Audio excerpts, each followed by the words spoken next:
Hallo, herzlich willkommen zum PrinnyLog. Ich bin Prinny und das ist mein Log. Und bevor ich es diesmal wieder vergesse, seit 2 Wochen will ich dem Michel Danke sagen. Und zwar für eine großartige Spielespende. Und zwar für einmal Link's Awakening für den Game Boy. Und im selben Zug Oracle of Ages für den Game Boy. Beide habe ich nicht mehr im Original da gehabt. Ich habe das hier auf der Virtual Console. Das habe ich noch nie gespielt. Ich habe damals das Oracle of Seasons gekauft. Also bin ich echt gespannt, da reinzuschauen. Habe auch sofort das Link's Awakening genommen und so einen Speedrun-Glitch probiert auf dem Super Game Boy. Und ja, was geht sonst? Diablo geht sonst, und zwar richtig. Das Add-on ist erschienen, und zwar jetzt heute Nacht. Also wenn ihr das seht, heute Nacht, vermutlich also an Erscheinungsdatum des Videos heute Nacht. Und ich habe auch schon gespielt mit Nyapi und Visi.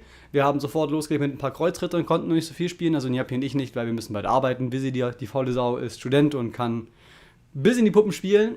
Und so ist das. Wir möchten auch auf jeden Fall ein bisschen mal Diablo streamen zusammen. Und das werden wir in den Tagen angehen. Da müsst ihr einfach dann Facebook, Twitter und Twitch im Auge behalten. Diesbezüglich.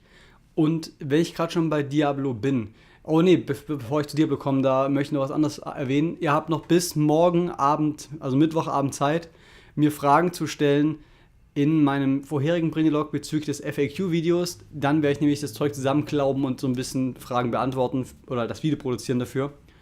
Und jetzt zu dem Thema Diablo. Ich war am vergangenen Donnerstag mit eben Visi und Nyapi bei dem Diablo3 Reaper of Souls Pre-Launch-Event in München und konnte dort mit dem Game Designer des Spiels, nämlich Travis Day, ein paar Worte wechseln. Ich habe das auch für euch aufgezeichnet.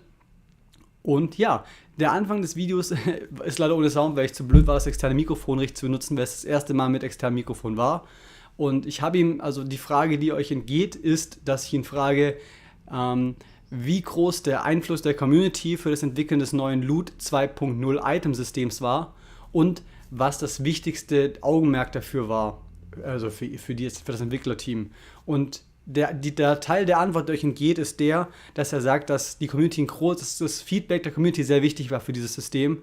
Und wir steigen direkt damit ein, dass er euch sagt, was denn so das Hauptaugenmerk davon war. Also wir sehen uns dann beim nächsten Video. Genießt das Interview. Es sind ein paar ganz lustige Fragen dabei, glaube ich, vor allem gegen Ende hin. Ich gebe euch schon mal ein Vorab-High-Five. Bis dann. Bye-bye. Try to come up with just the coolest things we could think of. Like what are the things I want to find that will make my characters overpowered as humanly possible? And that was sort of the starting point for what led us to where we are. You mentioned that you were aiming for unique new ways to make items interesting. And I think one of the coolest things is that items no longer just give stat bonuses. They have cool things attached to them, like enemies burst in envy and deliver like 1,000,000 damage. Or my personal favorite, my personal treasure goblin who runs around collecting stuff. What is your personal favorite about those new unique special abilities on the items? I think my favorite thing about them is we really wanted items to change the way players interacted with the game, whether it was what abilities they used or how they viewed the environment. We have a pair of bracers that I love where anytime you break a barrel or a destructible, you get a speed boost. And it's really subtle, but I like it a lot because as soon as you have that, you're suddenly aware of like, oh my God, where are the barrels, right? You start looking at the environment in a different way. I think my personal favorite new effect that we added to the game would be the earthquake set, where every time you leap you have an earthquake that goes off, which is really incredibly strong. And then we also made a pair of boots that sort of like complement that, where you can leap multiple times in succession, and the end result is you just have earthquakes everywhere, which is a lot of fun. Yeah, I think so too. For example, I play a mage or a sorcerer, and what I really like is I have a pair of braces, I guess, that lets me summon an additional Hydra, for example. Yeah. Or what I think is really good is that there are items that focus you into a special set of abilities, like plus 20% on arcane damage. This alone verifies for just a set of arcane abilities, which is really good, because before you had the feeling of I don't really need multiple characters because every character can do everything. And now you can be more specialized with one character. Yeah. And when we talk about characters, one of the big features of Reaper of Souls is the new class, the Crusader. Yes. And how does this class differentiate from the rest of the cast? The Crusader is very much a knight in battle scar armor. He's a big, heavy character that's very imposing on the field. I think the thing that he does better than most of the other characters, and the thing that sets him apart the the most from, say, the barbarian or the wizard is that he can very much choose his playstyle. You can either be a heavy character, armored in the middle of the combat, or you can play him as more of a ranged character, sort of mid-range combat, calling down lightning bolts and beams from heaven. So he's a lot of fun. I've played 3 of them up to 70 myself internally. I've played the Crusader a lot, and I plan on making one as soon as we launch the expansion.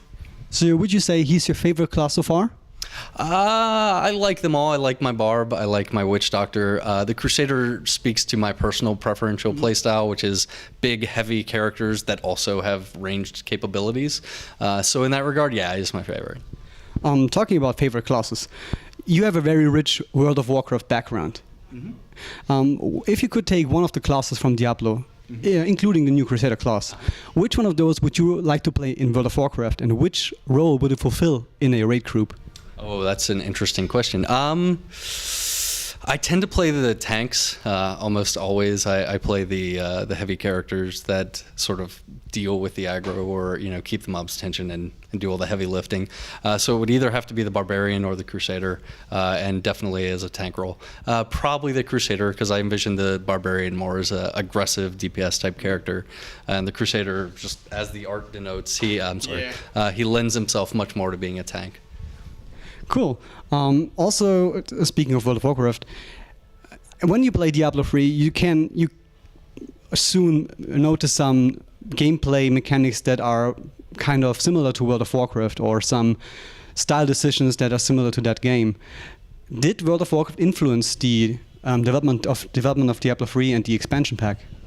I don't know that I would say it influenced it. I think as a company, we're all very collaborative, and we talk to all the different design teams on a regular basis.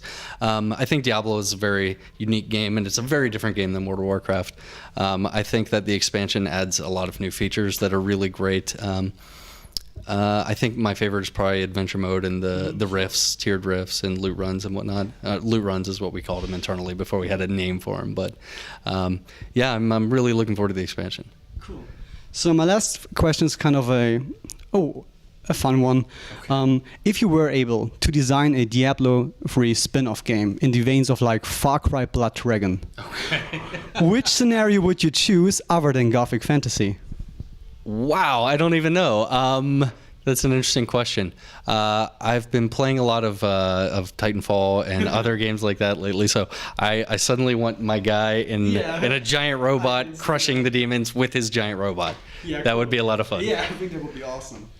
Okay, guys, you have it. What I do at the end of my videos is I give my viewers kind of a high five towards the camera. So do you want to have the honor? Just give them a high five. No, you don't want to? Okay, I'll do it for you. Travis is scared, so I'll do it for you. Here's your high five, guys. Yeah, there you go.